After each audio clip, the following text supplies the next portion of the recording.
She was screaming behind the locked car doors, her wrists tied so tight she could barely move, while the two cops stood outside like they were handling trash instead of a human being.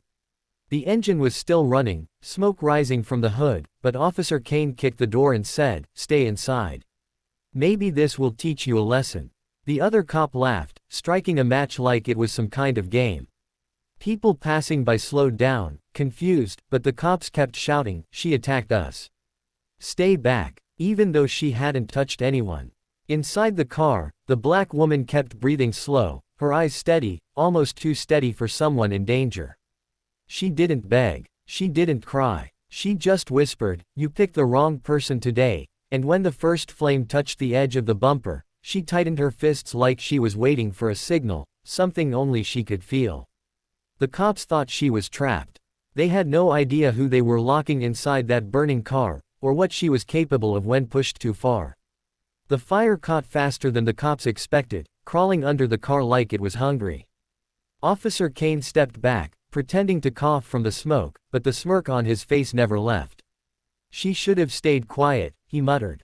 His partner looked around nervously as a small crowd formed, phones out, recording everything. "Kane, this is going too far," he whispered. But Kane snapped, "I'm the one in charge." She resisted arrest. "Nobody will question us." Inside the car, heat pressed against her skin, but her eyes stayed locked on the rearview mirror.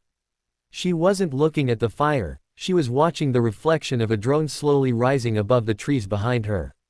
Not a police drone, a military one. It hovered for a second, scanned the scene, and her lips curved just a little, like she finally got the message she was waiting for. Kane noticed her strange calm and shouted, "Why is she smiling?" But before his partner could answer, a sharp metallic click came from under the car, a sound only someone trained in combat would recognize. The crowd gasped. Kane froze. And inside the burning car, the woman whispered, "You should have checked who my team is." The metallic click grew louder, and Kane jumped back as a small panel under the car shifted on its own. "What the hell is that?" he yelled, but the woman inside didn't even look scared. The fire crawled up the sides now, flames licking the windows, yet she sat there like the heat didn't bother her. Kane's partner panicked and reached for the door handle, but it didn't budge, because the locks were no longer controlled by the cops, the car had switched to an internal override. "Kane, this isn't normal, this car isn't responding," he shouted. Kane barked back, "It's a junk car. She probably rigged it." But deep down, even he felt something wasn't right. Inside, the woman tilted her head slightly as a faint voice crackled into her earpiece, hidden behind her braids. "Shadow, extraction protocol confirmed. 60 seconds. Her eyes softened, just for a moment. Only one group ever called her that. The crowd's murmurs grew louder as the drone above shifted position, its red light turning blue, marking a live transmission. "Why is a military drone here?" someone whispered. Kane spun around, sweat dripping down his neck now. "Turn those phones off. This is a police operation," he shouted, but no one listened. Then came the second click. This one shook the ground. The car's backseat panel slid open from the inside, revealing something the cops never expected: reinforced metal hinges and a compressed pressure latch, the kind used in tactical escape vehicles. The woman leaned forward, eyes glowing with focus. Kane pointed his gun at the car. "Stay inside," he yelled. She slowly raised her head and said through the flames, "You can't stop me. Not even fire can stop what I was trained for." And with one sudden blast of force from the inside, the back door hinges snapped like twigs, sending the door flying straight into the street. The door shot across the road and smashed into a parked truck, making the whole crowd jump back. Smoke rushed out of the opening, but instead of collapsing or crawling out in fear, she stepped out slowly, like someone walking through a curtain. Her clothes were burned at the edges, wrists still tied, hair singed, but her eyes, steady, sharp, almost cold, made both cops freeze on the spot. Kane lifted his gun higher. "Stop right there," he shouted, voice cracking for the first time.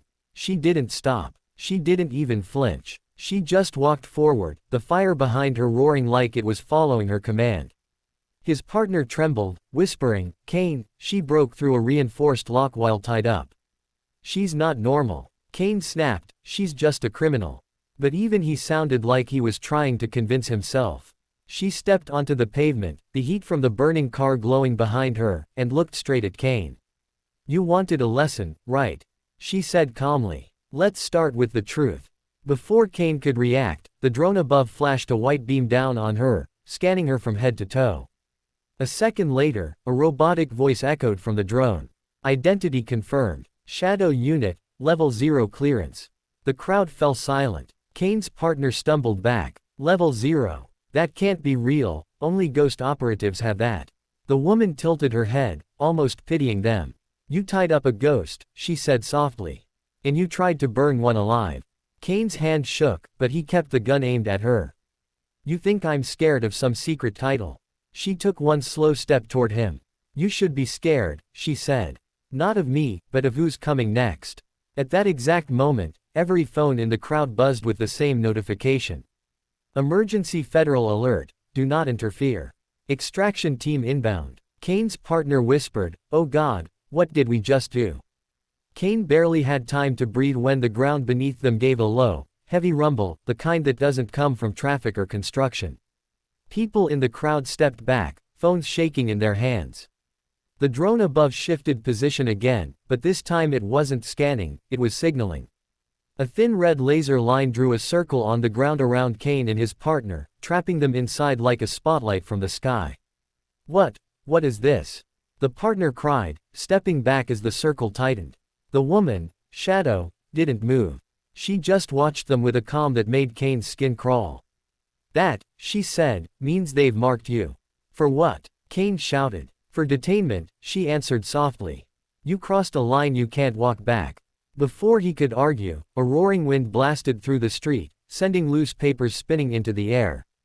People screamed and backed away as a black aircraft, silent, sharp, and nothing like a police chopper, descended between the buildings. It didn't have numbers, didn't have lights, didn't even have a visible pilot. It hovered just 10 feet above the road, creating a pressure that made Kane fall to one knee. His partner clawed at his throat. "Kane, I can't breathe, what is that thing?" Shadow turned slightly, just enough to let the heat of the burning car highlight the scars on her wrists. "Extraction craft, only used when an operative is in extreme danger." Kane glared up at her, humiliated but still trying to cling to the little power he thought he had. "You think some secret plane scares me? You assaulted us. You resisted. You, Shadow, didn't let him finish. You tied me up. You set my car on fire. And you broadcast a false report." She leaned in, her face inches from his. "But the fatal mistake wasn't any of that." Kane swallowed hard. "Then what was it?" she whispered, almost gently. "You live-streamed yourselves attacking a federal asset."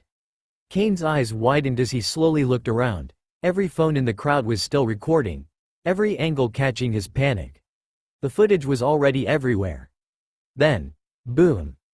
The aircraft dropped a magnetic clamp on the street that snapped open like jaws. Kane's partner lifted off the ground as if pulled by an invisible hand, screaming as he was dragged toward the craft, pinned in midair. Kane stumbled back. Wait, I didn't know who she was." Shadow stepped closer, her silence more terrifying than any threat. "You should have known," she said.